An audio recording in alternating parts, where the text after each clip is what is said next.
So the Jeep Gladiator Rubicon, we're currently in low range 4-wheel drive with the sway bar disengaged and with the off-road mode also engaged according to the little dials and buttons on the dash. It's around $90,000 or so that we're driving at the moment. And this is a fire trail up in the lower Blue Mountains, which is absolutely ideal for testing out vehicles such as these. Reason being, it's got a great mix of rock, sand, mud, puddles. The only thing's missing at the moment is a little bit of snow, but there's no doubt at all that it would cope quite well with that. You can hear the engine revving. It's because we're on 3000 RPM, and as I mentioned, we are in low range mode. So we're just going to be taking it very, very easy through this particular section of the track. The reason being is we'll find out some tighter and harder stuff to get stuck into fairly shortly.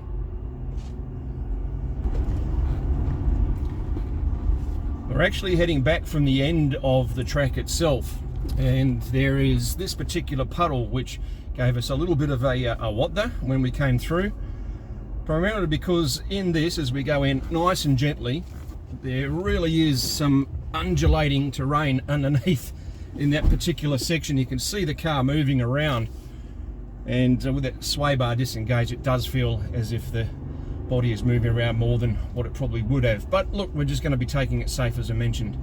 Now we got this downhill run here, which as you can see has been chopped up a little bit, so we're just going to go into this nice and easy as well. Foot on the brake.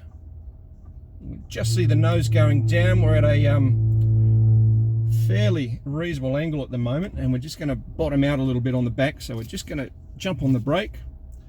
You can see the roll and pitch angles on our, well, you can't, but I can. We're looking at angles of 12 degrees plus coming through as we just get over that final section and down into this nice, easy, or relatively easy downhill roll.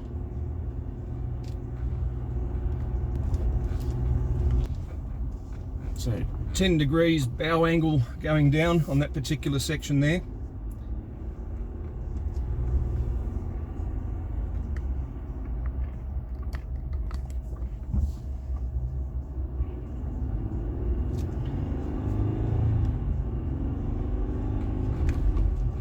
Just going to leave it in low range for the time being, as we do have a bit of an uphill run coming up fairly shortly.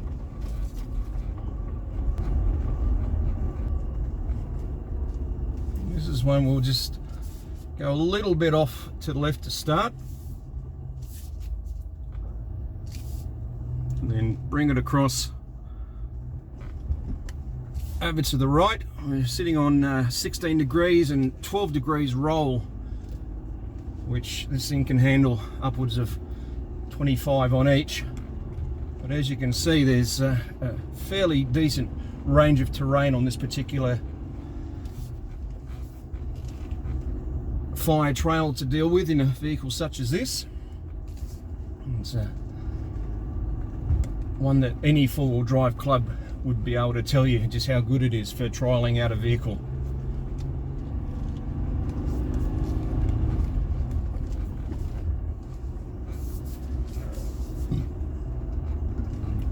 And this one we can pretty much just go straight over the top. Again, taking it nice and easy. A little bit of a left-hander on this one, just to keep it on the straight and narrow, so to speak. And across to the right. And this is a point of the track where some people do say enough is enough and just stay in this little fire section here.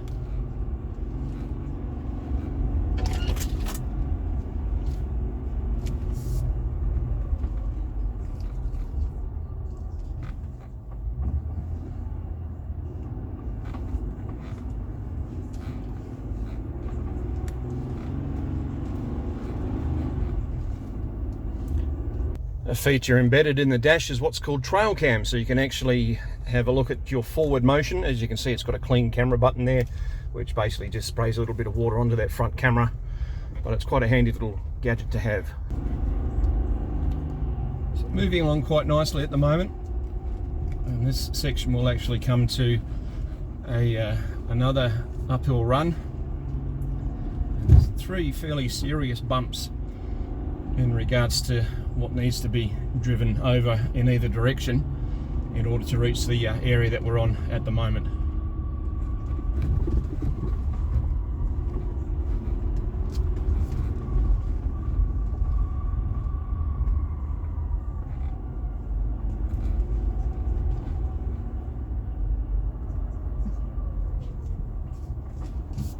So again, we'll just ease on through this. It's muddy water, makes it very hard to actually distinguish what's in here. Just feathering the throttle, just bottoming out underneath the driver's side, crawling through. Again, you can see the movement of the vehicle.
Taking the car out of all-wheel drive, or well, low range I should say, still in four-wheel drive as such. And this is one of the rocky sections that this particular track has in abundance. Harder body roll. The stabiliser bar, sway bar is now back in connection.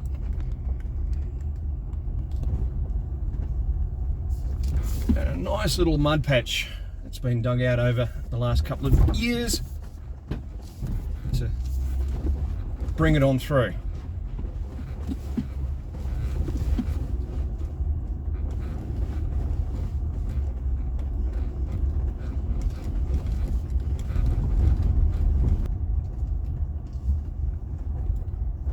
We came through this rather deep puddle earlier.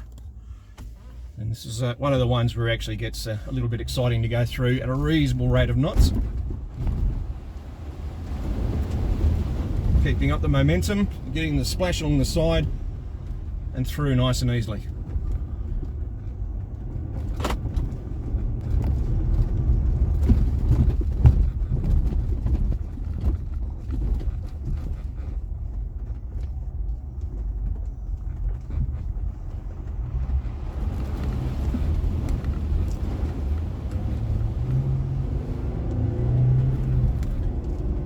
Gladiator powers through ones like that without any problems whatsoever.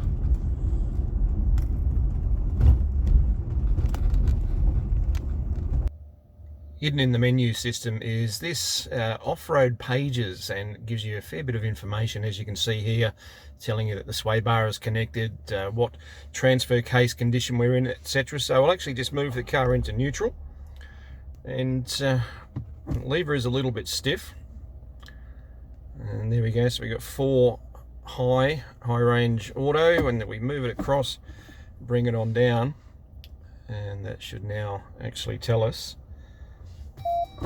that we are in 4-wheel drive low.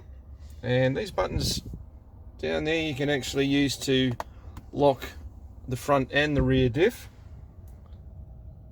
which comes up on there as well. Traction control goes off just to be sure. We come back, and then it does say that our front axles are locked. If we hit the sway bar, I think it takes a little bit of time to sort itself out,